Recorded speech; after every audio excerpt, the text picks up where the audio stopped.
আসসালামু আলাইকুম। আমি তাহিয়া। সবাই কেমন আছেন? আলহামদুলিল্লাহ, আমি ভালো আছি। আজ আমার বার্গার খেতে ইচ্ছা করেছে, সেজন্য আমি মাম্মাকে বলেছি বার্গার বানিয়ে দাও। আর মাম্মাও আমাকে বার্গার বানিয়ে দিচ্ছে। এই বার্গারটা অনেক মজা হয়, আমার খেতে খুব ভালো লাগে। আজ আমার মনটা খুব খারাপ, আমি আমার ভাইকে মিস করছি। যখন আমি বাংলাদেশে ছিলাম তখন আমি আমার ভাইয়ের সাথে খেলা করেছি। ও, আমার ভাইয়ের নাম তো বলাই হলো না। আমার ভাইয়ের নাম হচ্ছে শায়ান সাওয়ার। শায়ানকে খুব মনে পড়ছে।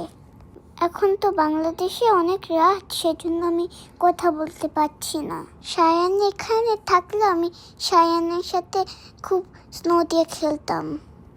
এই তো কথা বলতে বলতে আমার মজাদার বার্গার হয়ে গেছে। সবাই ভালো থাকবেন। আল্লাহ হাফেজ।